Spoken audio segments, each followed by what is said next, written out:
welcome to Atari Series 7. I'm reviewing this, which is the Marvel Legends series, Deadpool free Wolverine. And as you can see, this thing is so cool. We have Wolverine slapped all over the box. We have this really awesome logo up there. We have Wolverine written on the side. We got a cool little picture of him there. And then on the other side, we have a blown up version of that picture. Same on the back. We have a little bit of a bio, the other characters in the wave. And we also have a UPC. And something very cool about this box I've never seen on Marvel Legends. There's a little tab here where you can cut the tape and just pull the figure out. And I think that's amazing. And out of box, he's pretty cool. You get some alternative hands there, as well as an alternative head. Taking a look at those hands real quickly. I really like this one because it's kind of like that iconic Wolverine, pointing with the finger kind of a little bit, but it can also be used as a grip hand, so that's pretty cool. And it's got so much texture and detail on them, by the way. And the other one is just a fist, which works for Wolverine. And then we also have this head, and the likeness on this is absolutely amazing. It looks just like Hugh Jackman. But yeah, looking at the actual figure itself, it looks incredible.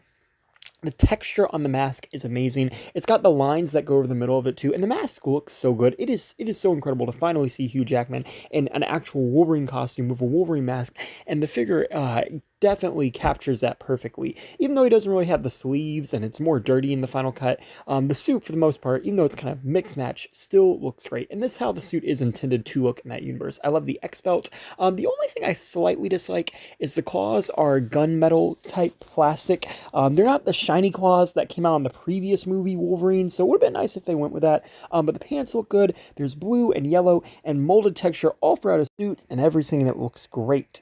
Now, onto articulation, because there is some pretty good ones here. You have a 360 at the head. You can look up and down. Nice range of movement. You have a 360 at the arm there. Swing out the shoulders. You do have butterfly joints, but you also have these kind of joints, which they're like butterfly joints, but they also move up and down. I've never seen that on a Legend before. So that's pretty cool. And then it's weird, but it like moves up, but it's not like the actual elbow.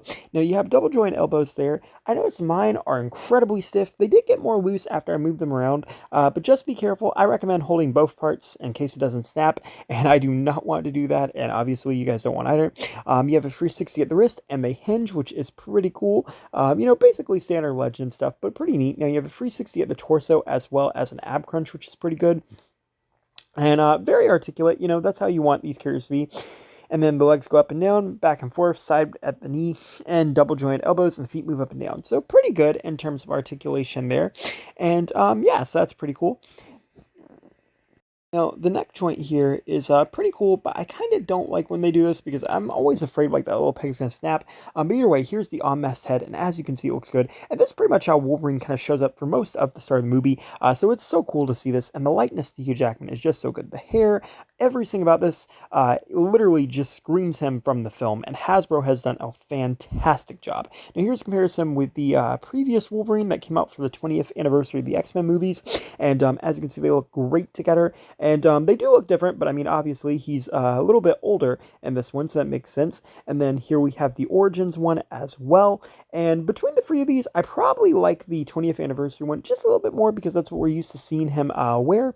But I do really like this new one, and it honestly might wind up being my favorite. But this is where I was talking about the claws. It's kind of hard to see unless you see them in person. But the previous Wolverine movie ones had these kind of like shiny, almost metallic, silvery looking claws like the films. But the newer one is just more of like a gunmetal type gray. I mean, it's not that bad, but it doesn't look as good. Now, here's a comparison with an MCU Hulk. As you can see, they look great together. Hulk is huge. And then here's a comparison with Captain America, Iron Man, and Spider-Man from the MCU as well. It is so cool to finally have Hugh Jackman in a comic book suit. And it's amazing how many comic book suits the MCU really has done.